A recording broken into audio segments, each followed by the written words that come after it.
Enggak. Assalamualaikum warahmatullahi wabarakatuh. Di sini saya ingin menjelaskan dua kitab yang di dalamnya ada salah satu yang bersangkutan dari kitab Mabadi Awaliyah dan kitab Arba'in Nawawi. Kitab Mabadi Awaliyah dan Arba'in Nawawi. Di sini saya ingin menjelaskan dari kitab Arba'in Nawawiyah, yaitu pada hadis yang hadis al-awal, hadis pertama. An Amirul Mukminin Abi Hamzah Umar bin Khattab radhiyallahu anhu qala sami'tu Rasulullah sallallahu alaihi wasallam yaqulu innamal a'malu binniyat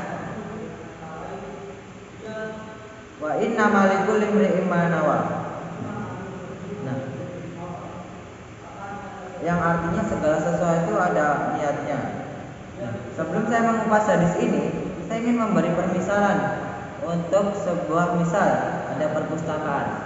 Di pintu perpustakaan ada tulisan matikan handphone atau disuruh untuk menyalakan HP. Nah, di sini kita tidak bisa mengambil tangkap hanya mematikan HP. Mematikan HP itu ibarat bahan mentah, dan kita harus olah dulu di pabrik dan menjadi hasil. Nah, diolah dulu menjadi hasil, yang hasilnya adalah dilarang membuat kegaduhan, dilarang membuat keributan di dalam perpustakaan, bukan hanya menyalakan HP. Itulah persamaan dari hadis ini. Hadis ini adalah arti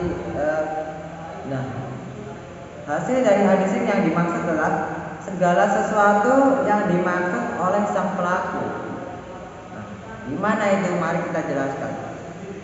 Hadis ini masuk kepada bahan mentah, dan bahan mentah masuk ke dalam usul fiqh dulu dan diolah menjadi hasil. Hasilnya yang tadi saya beritahu, segala sesuatu yang dimaksud oleh sang pelaku. Langsung ke misal. Al-umuru bimaqasidiha. Al-amtilah minha. Yang pertama, contoh-contoh yang pertama, al-wudu'u la budda fihi minal qasdi wa kadzalika al-ghuslu was-shalatu was-shaum. Wudu harus memiliki niat, dan begitu pula untuk mandi, sholat dan puasa. Beribadah itu kita harus memiliki niat untuk beribadah, dan niat tidak mesti harus kita ucapkan. Kita dalam hati itu sudah niat, kita ada habis niat mau wudu itu sudah niat, tapi diucapkan lebih baik, itu memantapkan hati kita. Lalu yang kedua, ma law ta'ata ala syai'in mubahin lahu wa huwa ya'taqidu 'adama hillihi kaman wata imra'atan ya'taqidu anha ajnabiyyatun wa annahu zana biha fa idza hiya halilatuhu fa huwa haramun. Lalu yang kedua, permisalan. Ada seorang suami yang sudah beristri, menyewa pelacur atau PSK. Lalu mereka berzina di tempat yang gelap, sudah disediakan kamar untuk berzina di tempat yang gelap. Setelah selesai berzina, mereka menyalakan lampu. Ternyata pelacur tersebut adalah istri dari suami itu sendiri. Apa hukumnya? Haramun. Karena niat dari awal udah berzina, udah untuk menyewa pelacur. Dan sebaliknya, misal ada seorang suami pulang kerja, ingin kembali ke rumahnya, capek. Rumahnya berada di suatu komplek yang dimana rumah itu bentuknya sama semua.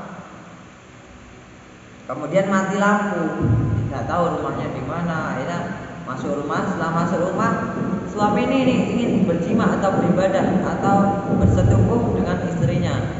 Nah, setelah selesai berhubungan, lampu nyala. Ternyata suami tersebut salah rumah.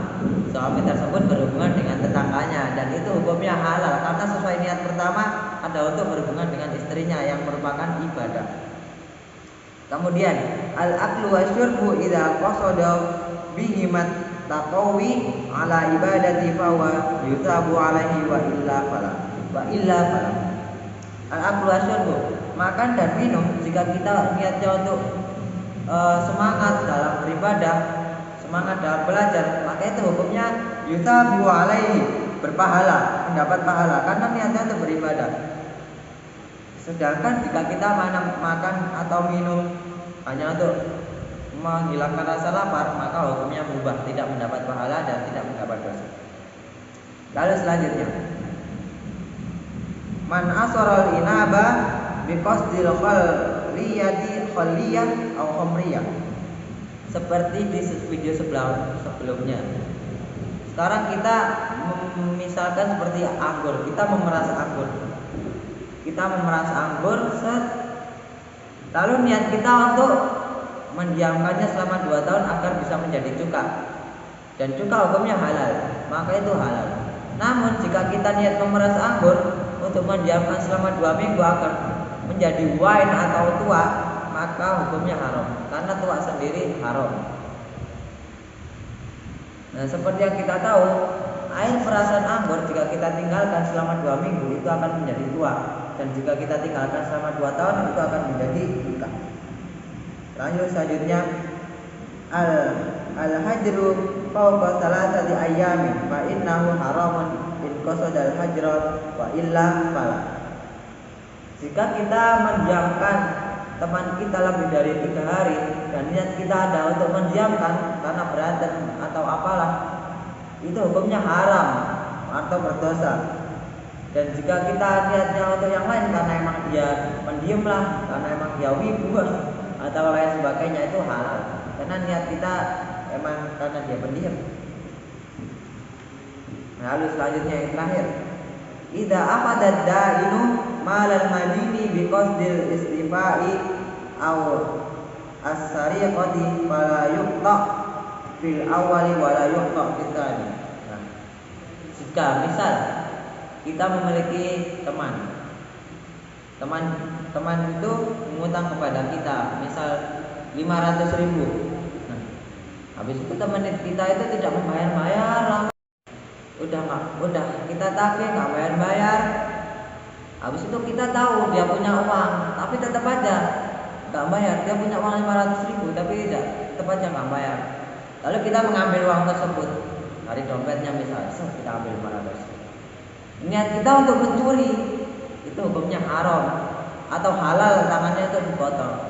Lalu tetapi atau misal kita mengambil uang itu untuk agar utang dia terlunasi kepada kita, karena kita tagih kan nggak dibayar-bayar, itu hukumnya halal karena sesuai niat pertama kita untuk melunasi utangnya yang telah mengutang kepada kita. Terima kasih, itu dulu dari saya. Wassalamualaikum warahmatullahi wabarakatuh. Waalaikumsalam.